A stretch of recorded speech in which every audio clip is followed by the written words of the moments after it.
Très chers frères et sœurs, est-ce que c'est un mort qui vous parle?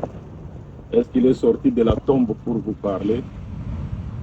Parce que d'autres frères ont perdu la paix et la tranquillité. Parce qu'on leur a dit que le pasteur il faut qu'il est décédé, il est mort.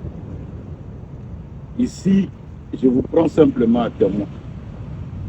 Je vous prends témoin, est-ce qu'un frère peut être haï jusqu'à ce point où on le tue tous les jours? Avant de mettre le poison, on publie. Un serviteur de Dieu dans le message va mourir bientôt.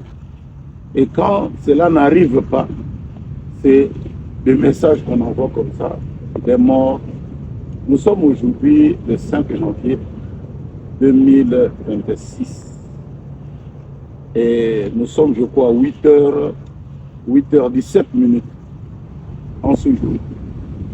Donc, il y a des frères qui m'appellent de tous côtés. Je crois que si on mourait, c'est notre chemin, nous tous. La mort est inévitable.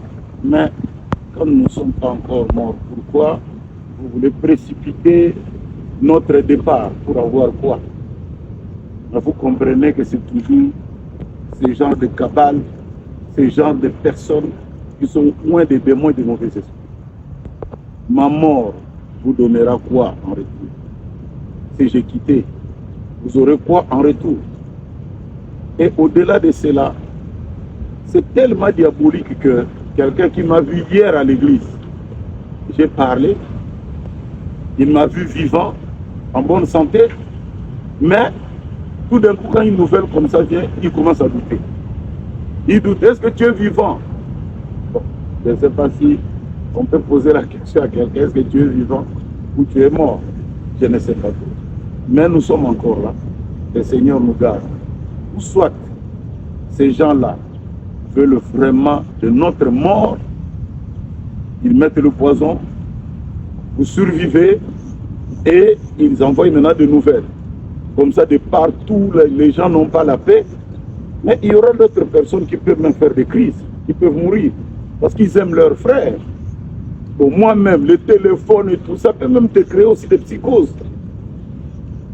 Ou alors, c'est des gens qui veulent tergiverser l'information.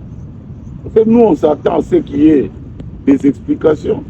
Il y a des prophéties qui ont été données. Nous voulons savoir qu'est-ce qu'il en est de ces prophéties qui ne se sont pas accomplies. Mais du coup, il faut qu'il ait décédé. Il n'est pas de ma famille, il n'est pas de mon église, on ne sait d'où il sort. Et ça parle comme ça et ça se relie. Comme c'est diabolique. Donc même la vraie information, quand vous la donnez, les gens ne vous croient pas. Il y a des gens qui me demandent si je ne suis pas mort, si je suis à l'hôpital, si je suis à la maison et tout.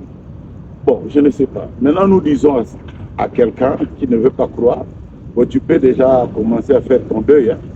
Tu peux pleurer et tout, et tout, et tout. Parce que je crois que même la vidéo que j'ai faite, il y aura toujours des gens. Comme nous avons déjà l'intelligence artificielle, on dira peut-être c'est un montage d'intelligence artificielle. Attendez, mais vous attendrez trop longtemps. Nous sommes encore là. Le Seigneur nous garde. Donc, cessez un peu de m'appeler à gauche et à droite. Si on était mort, même on meurt seulement comme ça. Gratuitement comme ça, et puis, crac, il est mort. Non. Donc, je crois que nous sommes encore là. Rassurez-vous. Et comme je l'ai dit, c'est vrai qu'on avait reçu quelque chose de mauvais. On a fait des examens, c'était avéré que c'était positif. On a pris des médicaments. Quand on a refait les examens, cela s'avère être maintenant négatif. Donc, par la grâce de Dieu, nous sommes très, très, très bien. Que le Seigneur vous bénisse richement. Pour ceux-là qui nous aiment, qui prient pour nous, un très, très grand shalom. Je n'ai jamais vu un homme qui passe près de la croix et reste le même.